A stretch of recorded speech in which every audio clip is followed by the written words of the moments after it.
They put 10 in here? 10, and you don't come out till you die. And you eat him, you poop him. Oh my God. So what?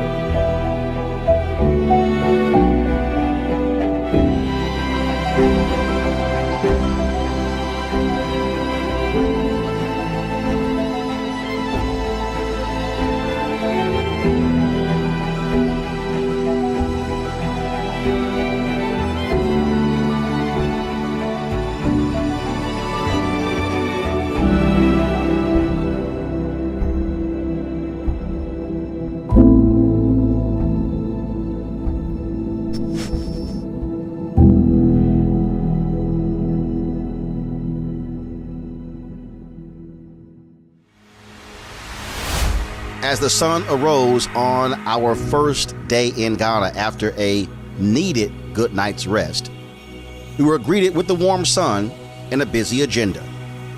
We ventured into the fishing village of Cape Coast to begin our day with a traditional naming ceremony.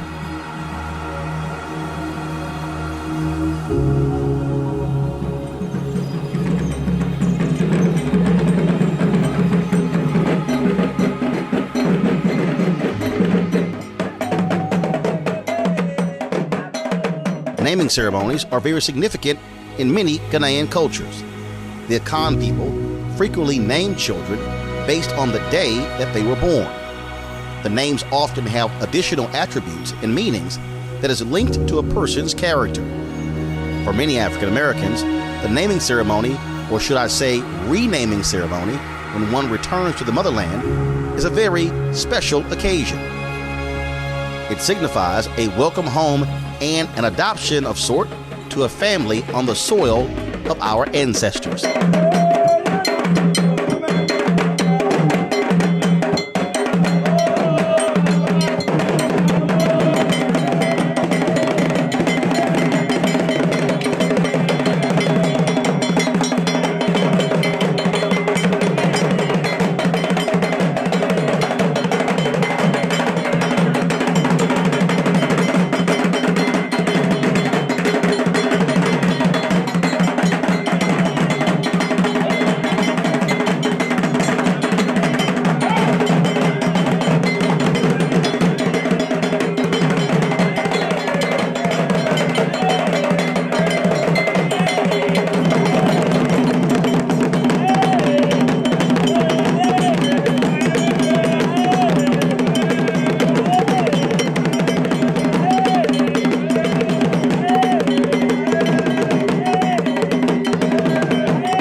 At the ceremony, which was conducted at the grounds of the Anani royal family of Cape Coast, our group were welcomed and into the family and individually given traditional Ghanaian names.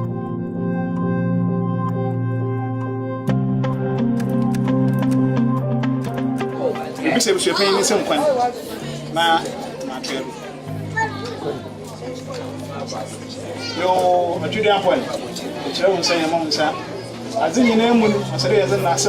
was fascinating to watch this event, especially to see the king of the royal family always defer to the elders before speaking.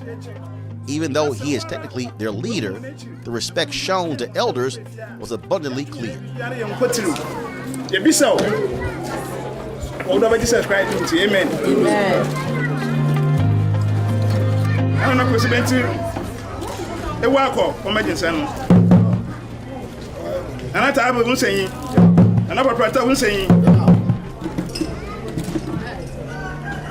Oh yeah.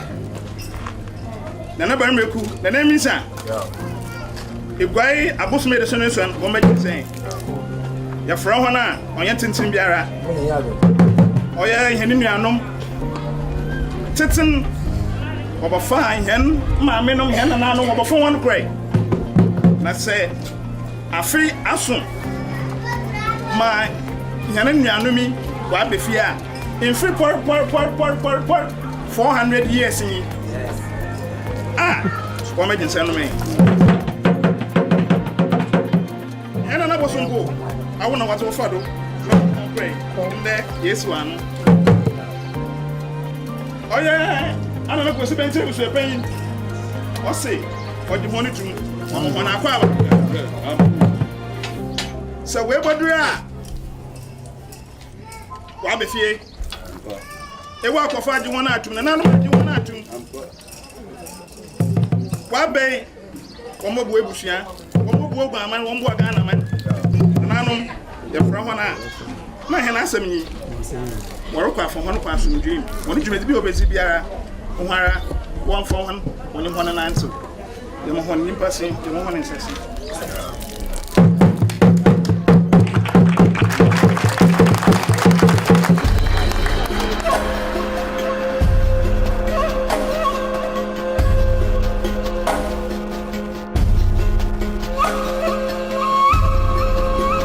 Several of us were given names and installed or initiated as part of their royal family.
When Sheena Mead was made a Queen Mother, she was literally taken away and given new wraps to signify her status.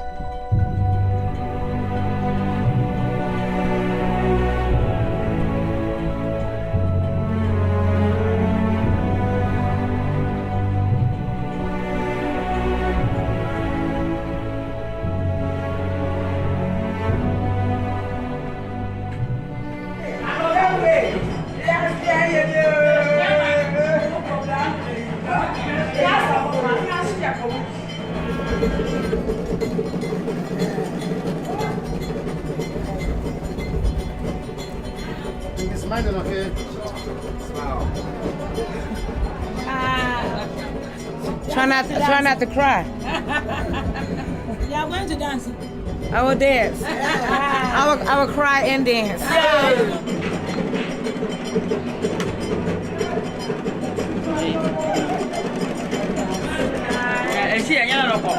You are built. So was the wife.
In can bro from a can fancy.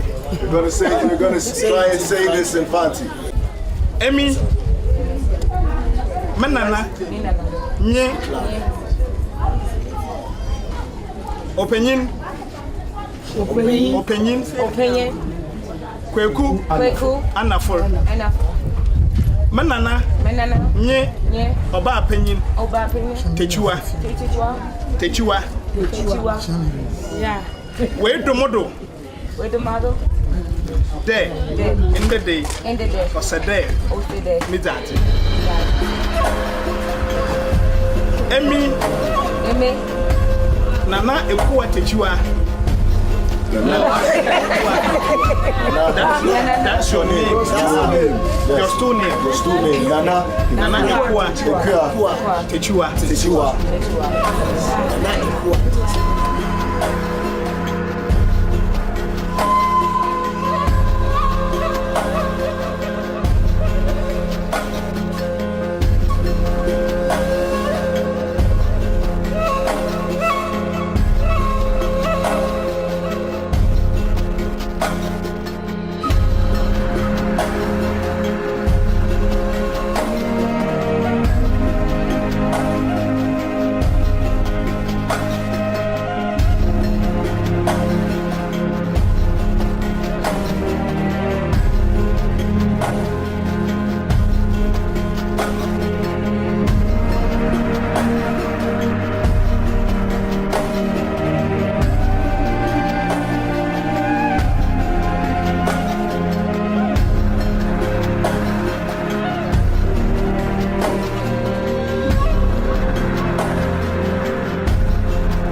My turn, the royal family bestowed upon me the title of developmental chief. Ebusia penyen say in that day ana no kusubenti ebusia no wonu puntu him. The names given to me was Nana Echo Chiarmi. Nana, a royal title of monarchs. Echo, which is the Fonte male name for Thursday, the day which I was born, as well as Chiarmi, meaning linguist. This, I was told, because of my prominence as a journalist and broadcaster.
palm oil is a very spiritual ingredient, exactly, from the palm tree. And we use that and we mix it with the pounded yam, we mash the yam, and then the egg also carries significance, spiritual significance. But first, before we take part, we have the Queen Mother is going to feed them.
Left the naming ceremony, our party boarded our buses and headed to the Elmina slave dungeon, just a few miles up the road from Cape Coast.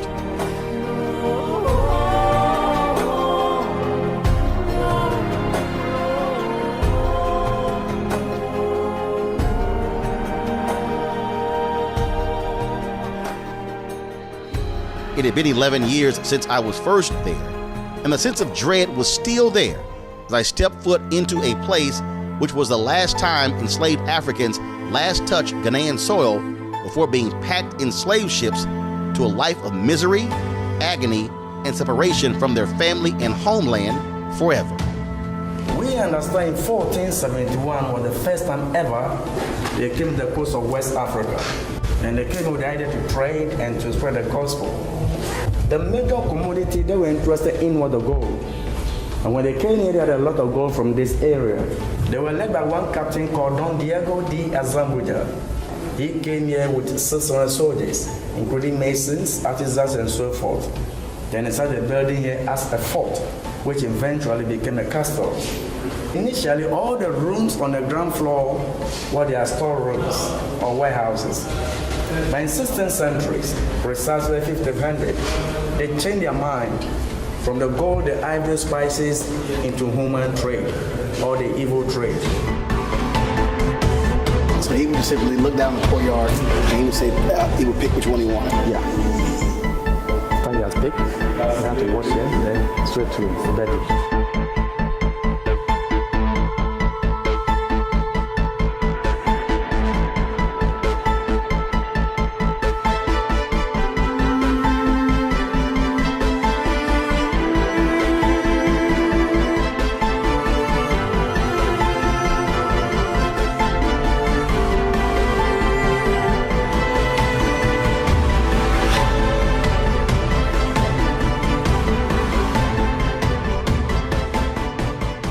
This is the gate of no return.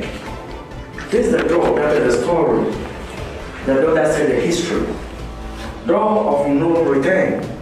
It is here the Africans love their respect. They are beginning to culture language.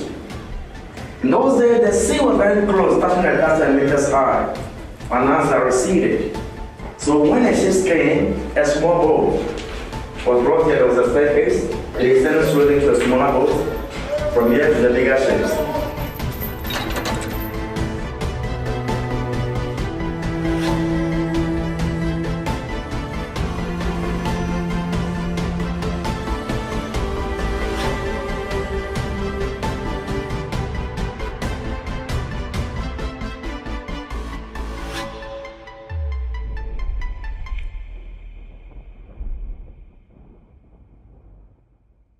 Hungry from a long day of events, we headed to Mabel's Table, a well-known restaurant and favorite locale of many African Americans who now live in Ghana.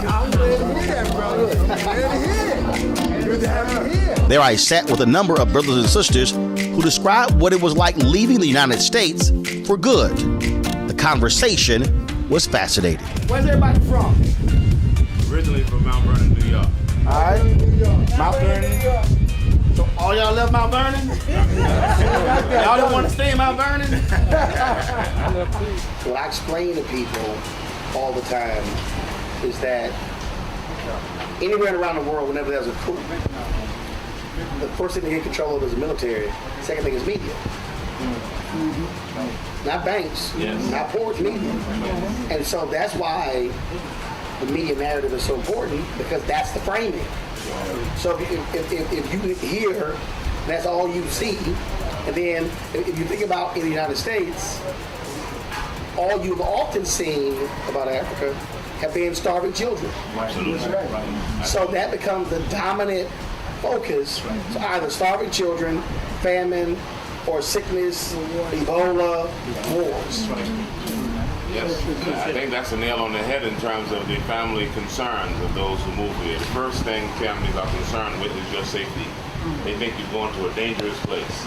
You know, whether it's a sickness, whether it is conflict on the ground, associations, but the main concern is about safety and welfare. But first of all, most of them act like Africa is a country. Yes, absolutely. Absolutely. Everything is lumped I'm in like, together. yeah, you know it's a continent. Yes. I'm like, it's kind of large. Absolutely. And so one, that's part of the problem. That's a continent. It's a multiple number of countries. And there are some countries that are totally different than others in terms of democratic role, Absolutely. in terms of whether you're talking about Zimbabwe or South Africa or Sudan. I mean, it's just, and most people have no idea. They probably can't find it on a map. Yeah. We get that all the time. Something happens in Somalia, you get calls from family members, are you all right? You're like, you know that's over there. That's the equivalent of something happening in Chicago and you live in Oakland. Absolutely, absolutely. When they had the Ebola outbreak, not one single case came to Ghana. But people calling you from all over concerned that, you know, it was all over the African continent. They don't bother to find out what country in Africa or the proximity to where you are. The assumption is that you're in Africa, so you may be affected. So are you all right? So when there's a flu outbreak in the United States, you don't call nobody. Absolutely. Several of us had to cancel, well, the groups, the people who were going on the trip, to cancel the trip because they were afraid with Ebola. And even though we had a seminar, a workshop, and we showed them on the map, the distance and how long it would take to get from Ghana to where the Ebola, and there was Ebola in the United States. 2 cases, I think 2 deaths. And nobody was leaving America. And we told them there's none in Ghana. Ghana didn't have not one Ebola, but they refused to come. So we had to cancel all the trips. Wow. In fact, that's one of the dynamic, accomplishments, positive accomplishments of this year of return. It is giving people the opportunity to make a choice to come this year. Because we've had to go through the SARS scares of the, 2001, 2002. We had to go through the Ebola scares. We had to go through the HIV scares. And so it seriously affected tourism on the African continent in general because of this concept that Africa is a country and not a continent. So the whole idea that people have chosen a time period to accept an invitation to come and check out Africa, and some of the results are phenomenal in terms of what the impact of just touching this soil has done. People coming here to see for themselves because they all have been misinformed by the propaganda that has overtaken their mind, their concept, and their image of what Africa is. One of the things that, again, when you talk about when you don't know, you don't know. It amazes me. There are people who just really don't go outside of their own narrow space. And one of the people forget, African Americans watch TV more than anybody else. The number, according to the Nielsen study, African Americans are number one. The second group, I think, is probably 13 to 15 hours fewer. Wow. So if you take the number of hours, so black people, we watch more TV in a week. It's now more than 50 hours a week. It's more than a full-time job. You take that. Now you take, on top of the hours of television watch, the hours of commercials watched. And so now, that becomes your whole purview. That right there. And that's what drives all of that. And you have to be able to what I call reprogram or change the narrative. And that's where I think is important. Because I was asked the question about journalists earlier. I said, it's incumbent upon Ghanaians and this government and its leaders to also work with black media outlets and others to understand and to share information. Yes, absolutely. You're talking about that. My training is in psychology and law. So much of our problem as black people, I see as psychological problems. And in my way of thinking, we've been in a battered relationship with America. And we've been staying because we feel that even though it's bad, we've been told that it's the best place on earth. Right. So even though it's horrible feeling, we don't think there's any place better than that. So we try to put up with it. And I said, well, my children can't, after I'm gone, my children can't just keep doing this. So let me see if there are other places that may not be as bad as this in this psychological way as it feels here. So my children can have alternatives. Same thing you're saying. This, if you have an alternative, whether you stay or don't stay, at least you know of something else that you could do if you wanted to. John Hope Bryant, a friend of mine, Operation Hope founder, he did a video the other day, and it was a pretty interesting video. And he said, he was talking about wealth. And he said, he's made numerous trips to South Africa. And he just returned to South Africa. And what's interesting is, he said, okay, if you're listening out there, you're watching me, and you've got $50,000 or $100,000. He was talking about what the South African currency was trading at compared to the U.S. dollar. He said, so if you got $100,000 saved up in the United States, and if you just have to move to South Africa, he said, you will be a South African millionaire. Absolutely. Yes. And he said, this home that's $25,000, you got $25,000 in US, and you're like, I can't buy a house for $25,000. He said, oh, you can buy you a really nice house in South Africa. And he was talking about skill set, what you can do, work as well. And he was trying people to understand, to your point, that this does not have to be your only option. But that's why you said it's psychological.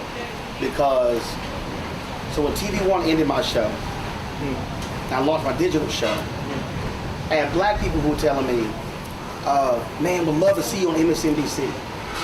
I've heard people stop me, oh man, we really love watching you on CNN. And I was like, I appreciate that. I said, but I own this show. And I was trying to get them, and they meant well, I was trying to get them to understand that I don't have to ask somebody.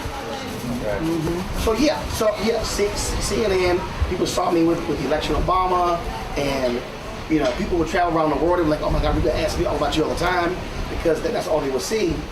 But that was me on somebody else's show. So they would determine the topics.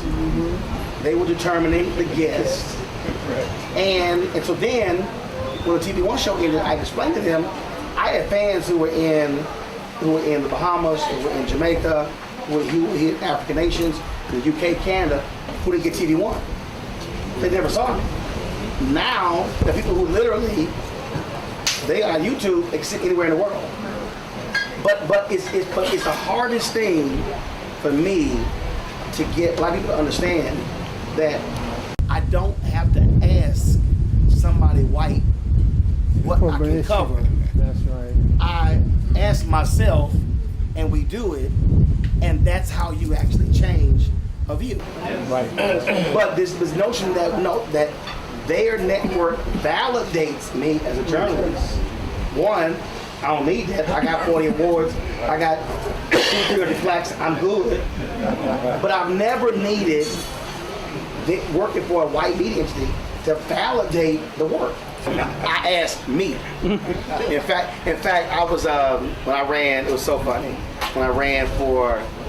So this is the third time I've been on the board, National Association of Black Journalists. And so I was running against a young brother.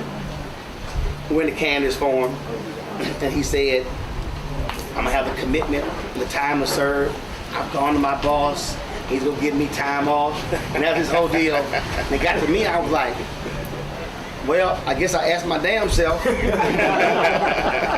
can have my time off. So I work for myself. And they were like, brother, you have to do him so bad like that. I said, I didn't. I said, but I just followed him.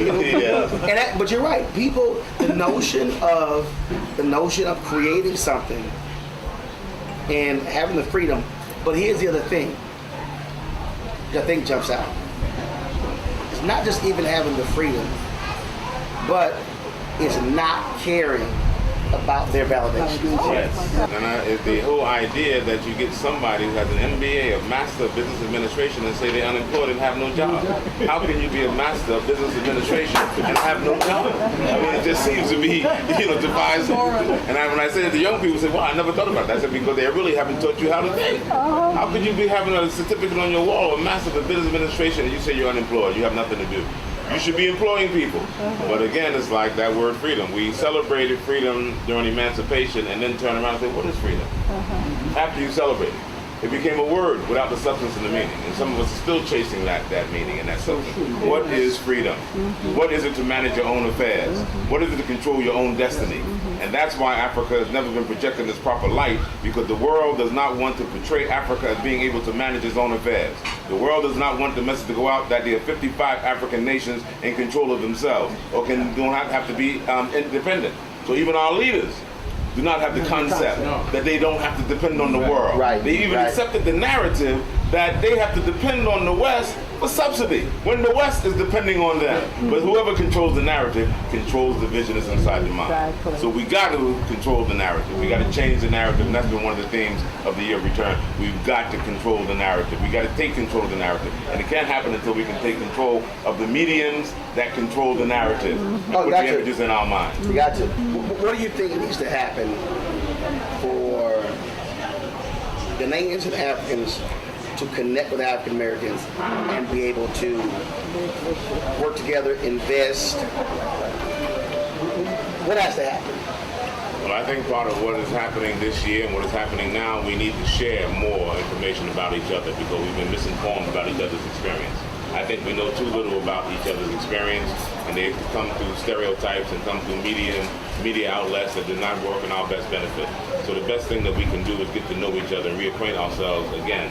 Learn to respect each other and know that we got more in common than we have in difference.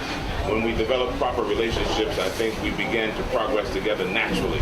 A natural thing begins to happen. But we've been suspicious of each other. We've lacked the trust that we need in each other. And we have to build those things, not to superimpose that they exist when they don't exist. If they don't exist, we have to acknowledge that and build it. We have to understand why they don't exist. How can we correct that? And when we begin to build trust in one another, and we share proper narratives, and we remove the stereotypes and the fear that we literally have of each other, then we have the proper setting, a fertile ground to be able to nurture and to build and to progress together. It's natural that we should be together. We've been taught that it's not natural. We've been taught that we concentrate on tribalism, religion, political affiliations. These are the things that still divide us in the communities wherever we are as black people.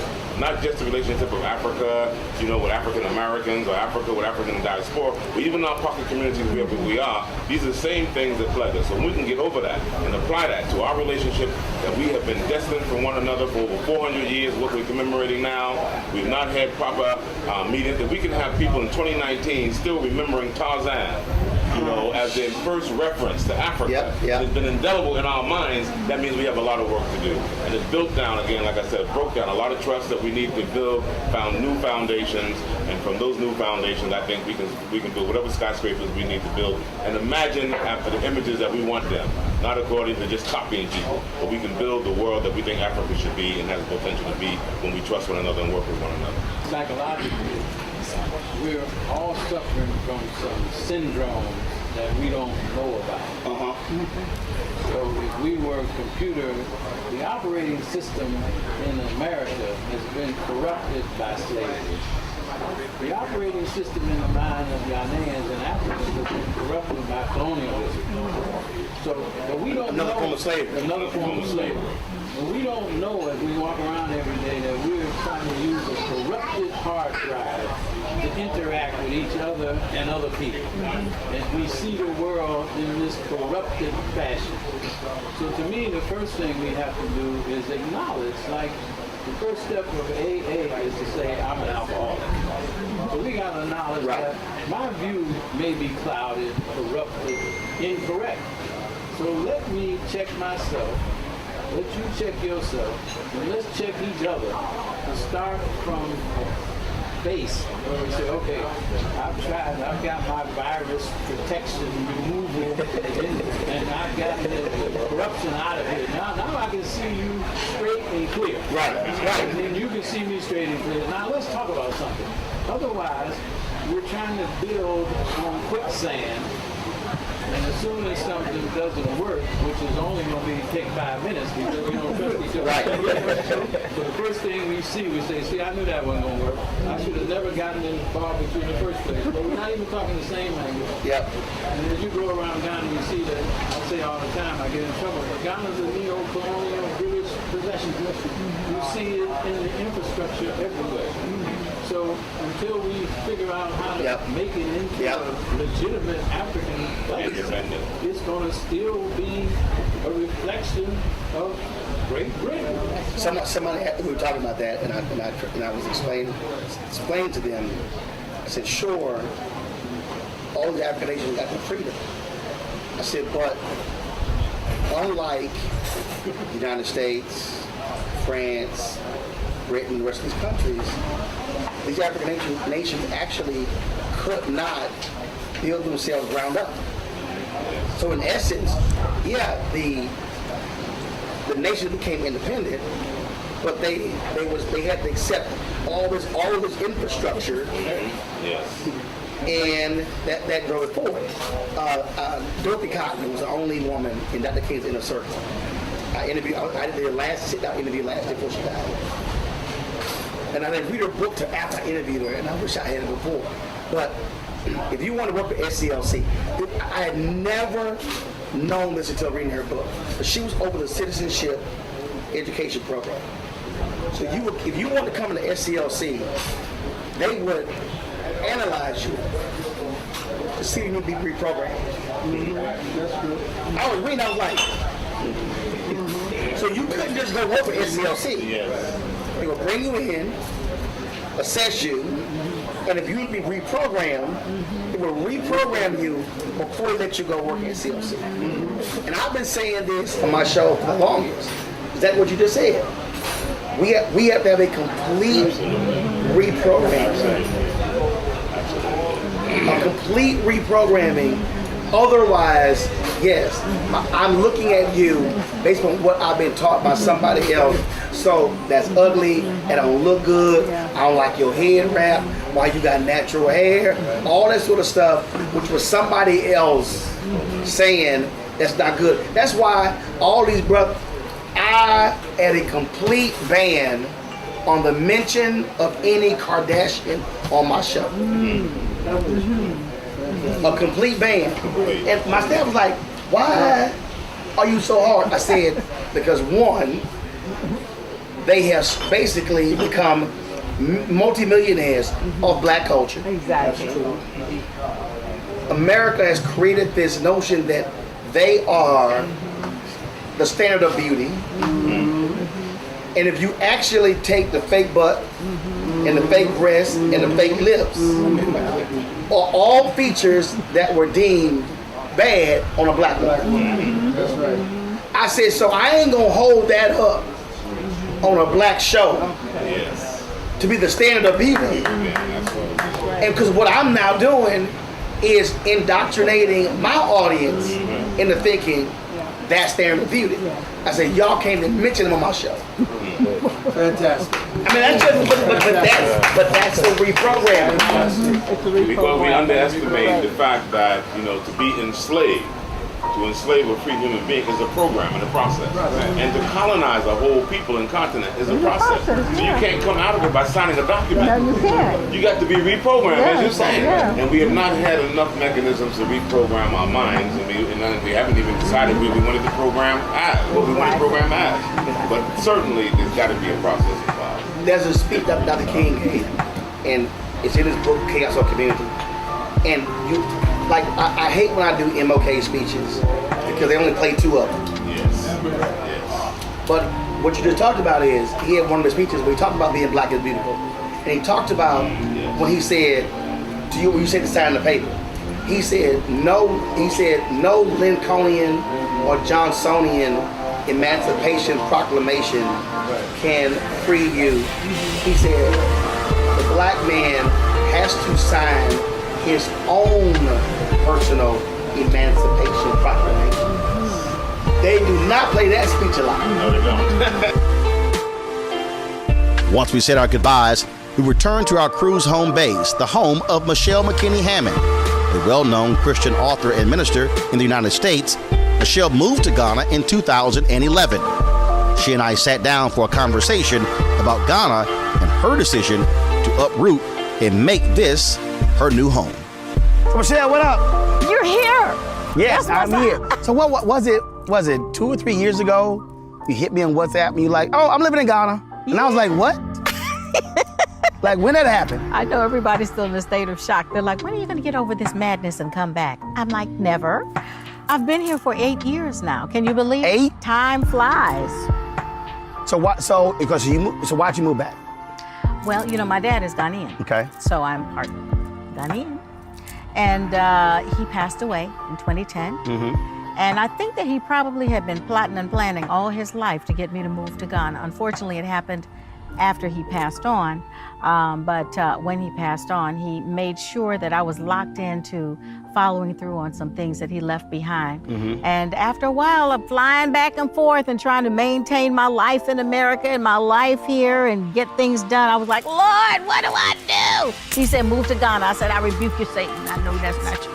But 3 weeks later, everything I had was on a container, on the ocean, and here I am, and this is where I've been. So what has been the biggest adjustment for you?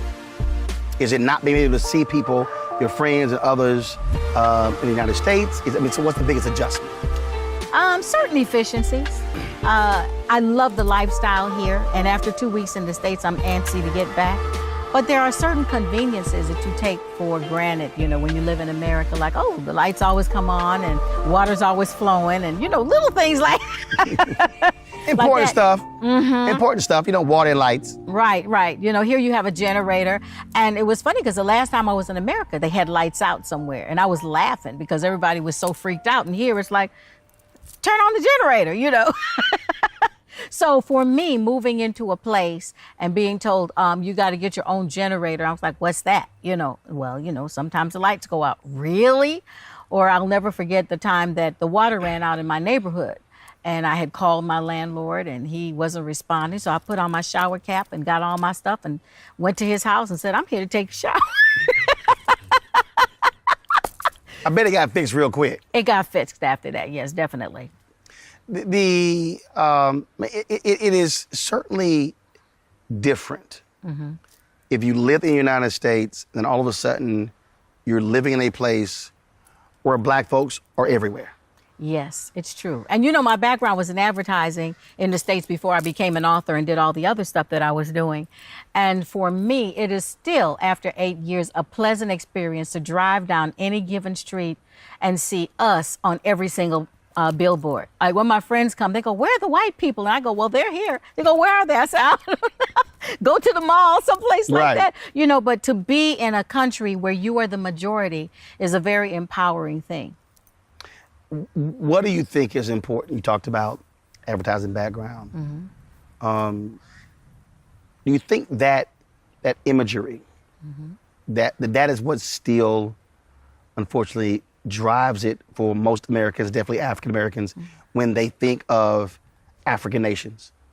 Most definitely, because I get the weirdest questions. I've gotten questions when I've invited people to come and visit, from do you have hot water there, to where do you really live, to should I bring my own wine? And I'm like, and you know, some of the best wine is made in South Africa. I mean, South African wine, hello. So it's really interesting. People come with trepidation, they come with fear, and then they're pleasantly surprised and they're overwhelmed by the fact that, shoot, there's some black people out there living better than we're living in the States. They got fabulous big houses and fancy cars, and they're living the life, and they're social, and they're dressed to the nines, and they're out Beyonce with the hair and the makeup, and you know. So I think that they usually come. It's so funny to me, Roland, because they come, and I always say, "You're going to do a lot of shopping." They go, "Oh, I don't think so." And then they come, so they brought limited reserves, and then they spend all the time running to the ATM because they see all these clothes they want and fabric they want, and you mean I can get it made to my body? Yes, you can. So it actually feels quite glamorous. You know, I mean, it's not defraud of difficulties and things like that, but it is a great life, and it is a life that I think that most of America doesn't know about. But you're still also busy with your ministry. Yes. And so how has being here impacted that? Very interesting. I haven't done a book for the last 4 years, and it's because publishers in America can't see beyond America. You know, I always laugh and say that America can be a bit myopic. That's why they call it the World Series when they're only playing themselves. But publishers have been afraid to publish my next book because I'm not there. So I didn't go to the moon. I just moved to another continent. There's still Wi-Fi. There's still Skype. There's still 100 ways to do interviews. And there's this thing called a plane that all you have to do is get on it. I still fly to the States and speak quite often. I was just in Chicago at Bill Winston's a couple months ago. So it's not like life stopped, but people have a perception that if you're here, that you're unreachable or it's too expensive to bring you. And it costs the same thing to fly from New York to LA. Right. You know, so the perception of my availability has had an impact on my ministry. So now I spend more time South Africa, Nigeria, UK, on this side of the hemisphere, although I'm still in America about 4 or 5 times a year. Do you think you move back? I don't see it. I really don't see it. And I'll tell you why. You know, I was sitting in my room one day, and as you know, I mean, you used to interview me on radio a lot, and then I was on a talk show. And then before I left, I was making the rounds to do the talk show. I'd gone to OWN and Sony and all these places, and everybody liked me. They were trying to figure out what to do with me, and it never really happened. And then I came here, and I was like, okay, so what's going to happen to my on-camera life? Your brand. Yeah, my brand. And 15 minutes later, there was a knock at my door, and someone wanted to rent my house for a movie. And then they said, once they got in the house and they were shooting, they said, "Can you do this part?" I was like, just like that? I was like, yes. And so now, like 6 movies later, 3 television series later, I'm acting on top of everything else. And I think that the ground is just much more fertile for living your dreams and doing whatever you want to do. I mean, the field is wide open. You can do whatever you want if you just persist and say, this is what I'm doing. If somebody was looking to move here, or if you were talking to a group of people, conference or whatever, college students, what are the areas where you think the opportunities exist where someone could move over here to work and live? Well, I would tell them to look for the needs. A lot of people here import a lot of things that aren't available to us readily here. But also agriculture is huge here. So there are things that you can develop and actually have a hand in building this land while expanding your own, what do you call it? You know what I mean? So a lot of people that are coming are looking into tech because that's still wide open. Right. Agriculture is still wide open. Fashion, pretty much any area that you think you have a passion for, there's a niche for you. You just got to find that right opening and your unique twist that makes you the new desirable kid on the block. Have you seen an increasing number of African Americans who are not just coming here for tourism, but also moving here? Oh, definitely. They come, they love the lifestyle. You know, the system is set up in such a way that you can have help. And it's not a disgrace. It's just how we function. It's a very organic society in that sense. And so you find that you're able to navigate because people are very relational and very social. So when they come, I think that they feel embraced. You know, when you're in America, especially in this period of time, you feel like you're always looking over your shoulder and you're alone and you're isolated, or, you know, you're under and not over. And you get here and you just, hey, everybody's moving and shaking together, you know? So it's really, I'm still overwhelmed by it. And I've been here for 8 years, but I love it. On days even when I think I'm crazy, I still love it. Well, first of all, you have, of course, being here, you can wake up to, of course, gorgeous ocean view as well. Yes. And the sound of those waves. So certainly not a bad place to reside. No, not at all. But, you know, also there's the food. There are, I don't know. I don't know how to explain this to you, Roland, but we're very social. So there's always something to do. There's always a fashion crisis because people are dressed. And I think that African women are probably more beauty conscious than the rest of the world. They spend a lot of time on dressing and perfecting themselves, and they love to go out and socialize and do all these types of things. And everything is a reason for a celebration. You know, christenings, funerals could take a week to several months. Weddings can too. And then there are those destination celebrations where you can't just do your birthday at home. You've got to go to Greece or Italy and have a 4-day party. And that's not the life that most people see when they think of Africa and Black people. So it is a completely different type of life, but it's wonderful. Sounds good. Thank you. We straight.